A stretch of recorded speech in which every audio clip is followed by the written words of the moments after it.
আজকে আমি খাসির মাংস রান্না করব। এই জন্য প্রথমে কড়াই বসিয়ে আমি তেল দিয়ে দিব। তেলটা গরম হয়ে আসলে আমি আলু দিয়ে দিব। এখানে আমি নতুন আলু নিয়ে নিয়েছি, আপনারা চাইলে পুরাতন আলু দিতে পারবেন। যেহেতু নতুন আলুর সিজন চলতেছে তাই আমি নতুন আলুটাই দিয়েছি। আলুটাকে ভেজে নিচ্ছি। আলুটা আমার ভেজে নেওয়া হয়ে গেছে, এবারে তুলে নিব।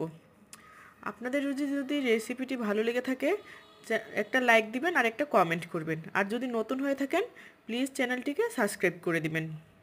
আলুটা আমার ভেজে নেওয়া হয়ে গেছে, এবারে এই তেলের মধ্যে দিয়ে দিব তেজপাতা আর গরম মশলা ফোড়ন। একটু ভাজা হয়ে আসলেই দিয়ে দিব পেঁয়াজ কুচি।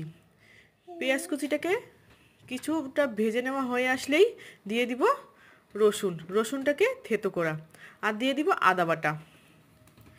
এবারে আদা রসুনটাকে ভেজে নিব। এবারে মাংসটা দিয়ে আমি কিছুটা জল দিয়ে দিয়েছি। জল দিয়ে জলটা শুকিয়ে আসা পর্যন্ত রান্না করে নিব। জলটা প্রায় আমার শুকিয়ে আসতেছে, এ পর্যায়ে মাংসটাকে কষিয়ে নিতে হবে। এ পর্যায়ে যত বেশি মাংসটাকে কষিয়ে নিব তত এর বাজে গন্ধ চলে যাবে। দেখতেই পাচ্ছেন মাংসটা কতটা সুন্দর কালার এসেছে। এভাবেই কষিয়ে নিব কিছুক্ষণ। অল্প পরিমাণে জল দিব আর কষিয়ে নিব। এরকম করে আমি প্রায় 2 থেকে 3 বারের মতো জল দিয়েছি আর কষিয়ে নিয়েছি। আমার প্রায় কষিয়ে নেওয়া এখানে হয়ে গেছে। এবারে আমি দিয়ে দিব ভেজে রাখা আলু। আলুটাকে দিয়ে কিছুক্ষণ আবারও কষিয়ে নেব। দেখতেই পাচ্ছেন ভালোভাবে নাড়াচাড়া করে দিচ্ছি। আর এ পর্যায়ে কিন্তু গ্যাসের ফ্লেমটা একবারে লয়ে রাখতে হবে।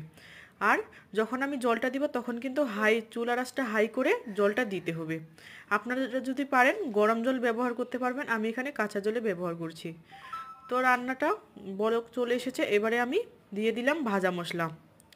ভাজা মশলা এরকম রান্নার শেষে দিলে কিন্তু খেতে খারাপ লাগে না, ভালোই লাগে। তো মাংস আমার রান্না প্রায় হয়ে এসেছে। নেড়ে দিচ্ছি যেন সব দিকে আলুগুলো ভালো মতো সিদ্ধ হয়ে যায়, মাংসগুলোও সিদ্ধ হয়ে যায়। তো রান্নাটি আমার হয়ে এসেছে। আজকে এ পর্যন্তই। দেখা হবে অন্য কোনো রেসিপি নিয়ে। ততক্ষণে ভালো থাকবেন, সুস্থ থাকবেন।